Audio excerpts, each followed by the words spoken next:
what is Linux bond, how it is created, and what are the benefits. So your question might be why we create the bond and what is bond. In fact, bond is to aggregate multiple network interfaces into a single logical interface to improve the bandwidth, redundancy, or both. So we'll be going to the Proxmox virtual environment again. Inside the Proxmox node, if you go into networking, and in networking, if I click on create, you will see here Linux bond. What is bond? Let me show you with the help of the diagram again. Now these two physical network interface cards, one is not connected anywhere, one is extra. So what if I combine these both? Aggregated bandwidth of this will be used here, or redundancy of this will be used here, or it could be used for the failover. If this will fail, so another is already connected. If these both are connected to multiple switches on the same network, for example,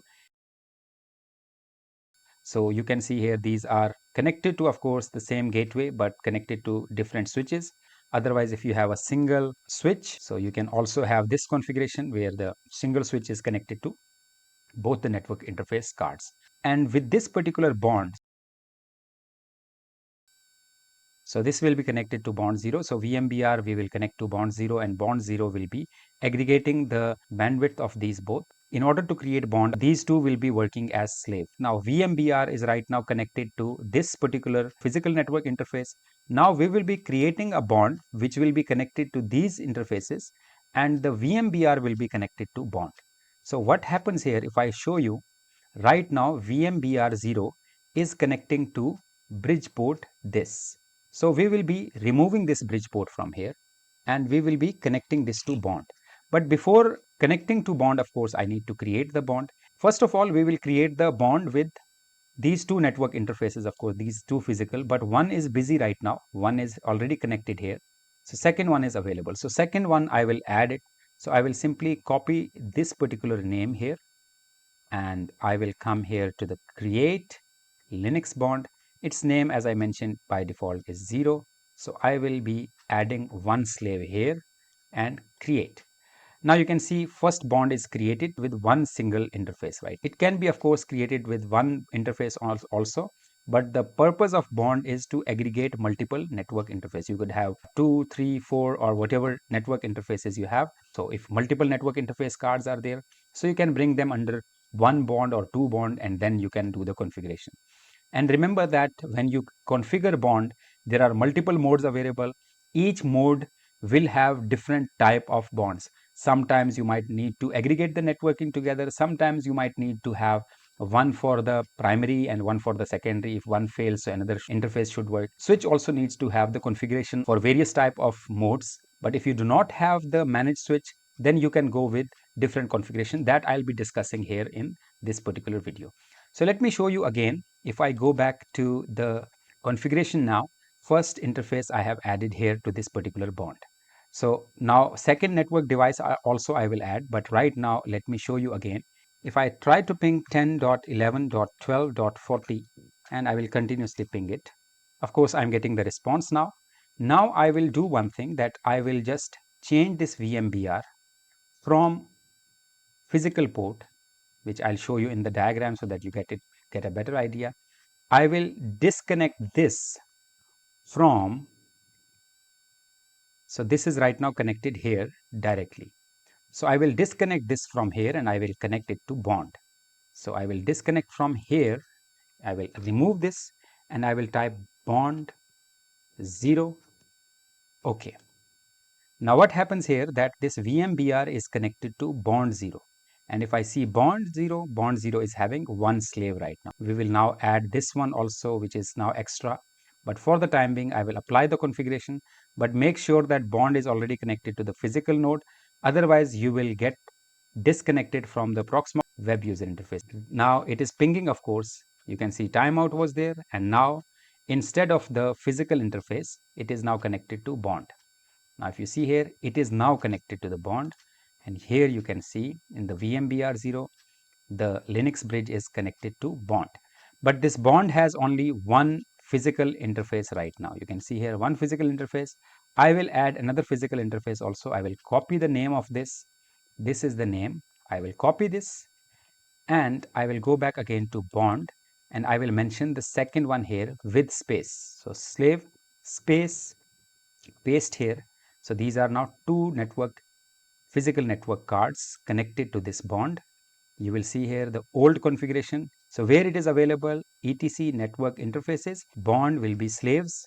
Instead of one, there will be now these two slaves. Bond mod is balance RR, which I will show you what is that. Apply the configuration and yes. Now what we have done, we have created a bond with two network interface cards. You can see here two network interface. Right now there are 7 mode types which are available in bond. Now if I show you what could happen here, now for example, if one will fail, another will take care of. So you can keep one as active, one as passive, one will be inactive, one will be active. If this fails, so this will work. If this fails, this will work. This can be one configuration. Or you want to send the traffic equally to these both, which means that sometimes the traffic will be sent here, sometimes the traffic will be sent here or received here. One configuration can be round robin, that if one is busy, so it will send the data to another. And one thing that you have to remember is that for most of these configuration, switch should be managed switch. If switch is not managed, then of course other configuration will work.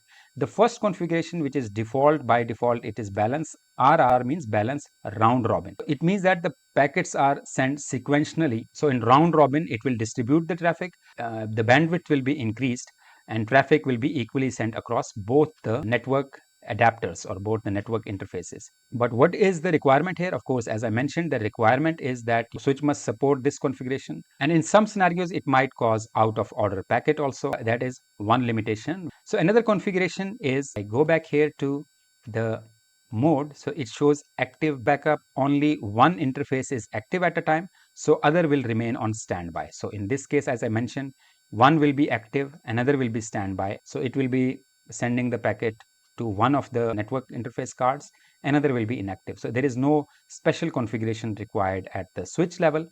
And then if I talk about the balance XOR, so it follows the hash of the source and destination, and it also requires the switch configuration. So special switch configuration is required for this type of configuration. So it is used for the load balancing, and the policies are defined in the switches. So depending upon the policy, it will be sending the traffic. So hash policy will be defined here, whether it is on layer 2, layer 2 plus 3 or layer 3 plus 4.